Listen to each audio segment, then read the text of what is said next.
Remember, don't quit on a bad day. Does that mean you should quit on a good day?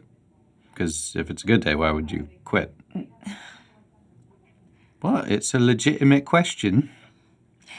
Because Angela Duckworth said that you quit on a good day because when everything is smooth and you still want to quit, then you know there's something wrong. Boom. Nailed it. Okay. Mm-hmm. Who's Angela Duckworth? Oh. It's a legitimate question. This video is for VO talent at any stage in their career. Hey, I'm Heidi. And I'm Mike. We own the Atlanta Voiceover Studio and ProVoiceOverTraining.com. Our mission is to equip, elevate, and inspire you in your voiceover career. And today we want to talk about a few things. Not quitting on a bad day. Second-guessing your audition, a couple of our regrets, and we want to share something surprising that will help contribute to your success. Would it surprise you to know that there are several times throughout my career that I told Mike, maybe I should quit voiceover? What? Yeah. And what did I do? I told her to quit and never come back. What? Wait, no, we didn't. The crazy thing is that she felt like quitting even though she was making a great living at it. Yeah, I still felt like if I had a slow month or got shortlisted for a project but not chosen, well then maybe I should just let it all go. Why is it that my brain does that?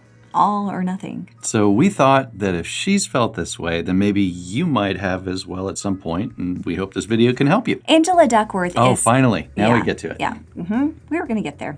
She's a psychologist, and she's an author of Grit, The Power of Passion and Perseverance. And I heard her say, don't quit on a bad day. Even if you love something with every fiber of your being, you will have bad days. Those are inevitable. But you don't make a decision based on the inevitable. Also something great, she said, talent counts, but effort counts twice. Now, you may be at a point where you feel like you want to quit. Or maybe you don't feel like quitting, but you sense things are working against you. Or you're at a low point and things aren't going quite right. Or you're having a hard time paying bills, or fill in the blank. It doesn't mean you have to give up your dreams of a VO career. Not at all. Obviously, we don't know what you're facing right now. But like we continue to hammer home, if you look at your voiceover career as a small business, there comes a time when you need to assess. It's just good business. Assess weakness in your business. And if you need help doing that, there are plenty of resources that can help. When things take a turn, it's all right to pause and analyze the situation. Find out what you may need to beef up on. If you're not booking commercial auditions, it could be that you need more training, or you need to coach with someone who knows what the current voiceover trends are. Maybe you need an accountant or someone to help you figure out how to budget better, or maybe it's time to get a part-time job to supplement you until you can save up a little as a buffer, train where you need, and return to VO full-time. The one thing and I'm talking to you, me, us, the thing we need to get out of our way of thinking is that it's somehow a bad thing to do what you need to do in order to do what you want to do. Don't worry about what other people might think. They don't know what it's like being a small biz owner and entrepreneur as well as a creative. I heard Gary Vee once say, and I'm paraphrasing here, that he doesn't judge himself on the outcomes of business decisions. Now, he wasn't saying he doesn't analyze those decisions and where they lead and what he should or could have done. What he means is that he doesn't let an outcome affect him or inform him one iota about himself or his self-esteem. It doesn't define if he's good at business, bad at business, or otherwise. He analyzes the data, accepts the results, and moves on. And that's what we as VO talent creatives and small business owners need to do. It's all a learning process, and we do what we need to do to create the work life we want. So don't quit on a bad day. For me, I know when I've not gotten enough sleep and I'm tired, I know I can't make any big decisions. But once I give myself permission, especially if I feel like the world is closing in on me, once I give myself permission to have a half hour or hour or 2 hour nap, I usually feel good enough to tackle what I need to tackle and with a I'm gonna win this mentality. It's amazing how much a simple nap can help sometimes. And remember to reach out to your support group. Hopefully you have one. And if you don't, begin looking for those in your life who can support you and you can support them. Cultivate a creative and supportive community. Having your own people will lift you up whenever you need it, and in return, you'll lift others up. That's especially true within the voiceover world. If you're not plugged into such a group, start looking online in Facebook or Instagram, take classes, and connect. Even if you're an introvert like I am, you can still find 1 or 2 people to be in your inner circle. We have such a wonderful community in the VO world. Just know you're not alone. And once you get your friends and your tribe and your people in place, don't hesitate to talk about supporting one another. Not only will that that help you in your life, but overall in your voiceover career. And you'll help each other, especially when it comes to you recording your auditions. And needing a second ear on those auditions when you begin second guessing your auditions. You took my transition. Nailed it. If you're like us, you have auditions coming through and other things that you're juggling. So much so that there's a point you reach after recording where you're listening back and you get this kind of sort of brain fog. You simply have no clue if it's good or not, quite good enough, or stands out or whatever. Happens to all voice talent. Don't stress. Yeah, especially on those days when I have a bunch of auditions that are due soon and it's already been a long day and I'm tired. Not only do I second guess my audition, but I can make decisions on which takes I like. And more often than not, it's these times that I end up with a couple of takes that end up sounding the same. They may be slightly different, but I just can't seem to let one go. So what is a voice talent to do? So dramatic. Outside of getting a good night's sleep and trying again the next day, if you have that luxury, known as time, Calgon, take me away. They don't even know what that is. It was a commercial. Oh, okay. Oh, to be as young as you. Classic commercial for Calgon bath. Look it up. Okay, you know what? Let's roll a bit of one for reference Oh, here. boy. Calgon, take me away! I miss the 80s. So, what can you actually do to help when you can't make a decision on your audition? Number 1, take 5 or 10 or even 20 if you need it. Something that helps me, I'll take a few minutes away from my studio booth and do something else. That way I can come back with fresh ears and I look back over the specs and the script and then I listen back to my takes. Yeah, even 5 minutes away, taking a walk or something outside can quickly reset your brain. It's amazing what nature can do to your outlook. So when you come back in front of your audition, Number 2, play the same sections back to back. Play a section from the first take. Now play that same section from the second take. Ask yourself, do they sound exactly the same? And if so, then number 3. let it go, let it go. She never passes up a chance. For both of us on projects that mean a lot to us, the tendency is to second guess even more. As an example for me, if I get an audition for, say, Jeep, even after so many years of auditioning, I'll still put pressure on myself to get this right. It can also happen if you see how much the job pays. That can add a whole other layer of pressure. I recently auditioned for a Michaels commercial, and man, did I spend some time on it. I really would love to voice a Michaels commercial because I heart Michaels. Yeah, she does. She'd actually pull out the camping equipment she doesn't even know that we have in our basement in the Harry Potter closet, pitch a tent and a sleeping bag in one of the aisles, live there, craft a cozy welcome sign, bedazzle the zipper, hot glue flowers, knit a blanket, glitterize a walkway Okay, all leading right, up to okay. it. Are you done? Oh, I could go on. Okay. Yeah. Well, I mean, he's not lying.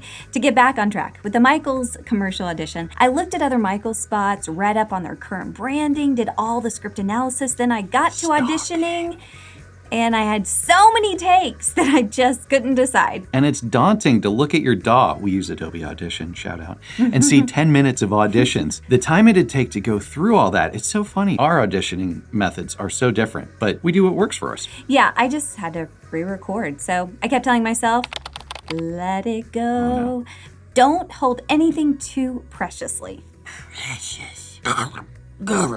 can't do What that. in the world? What does Obviously, that she mean? still hasn't watched Lord of the Rings with me. Look, when it comes to your audition, listen like a casting director or an ad agency would. Try to ensure that the first take fits what you think they want. And then for the second take, simply choose the creative choice you like best. Let the others go. Oh, you're not going to sing? Oh, great. Let it go.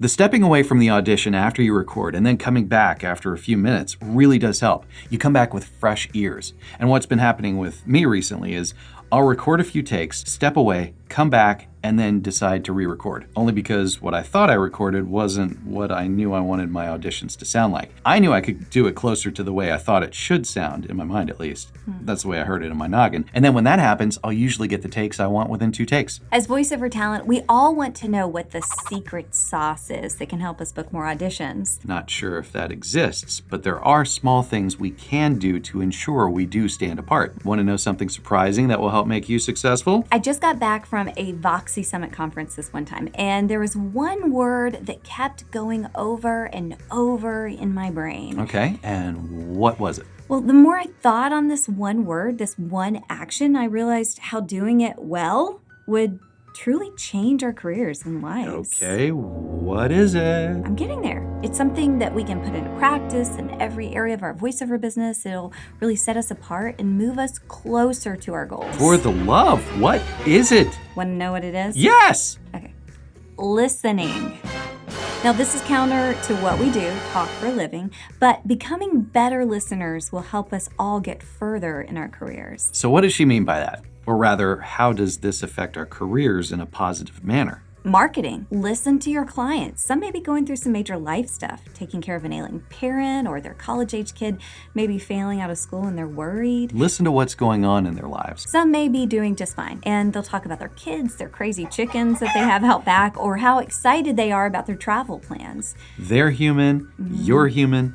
Be real and compassionate and friendly and genuinely interested. All those examples above can influence how you foster a relationship with them. Do the research to find out their business mailing address. Maybe mail an encouraging card to the one who's taking care of an ailing parent.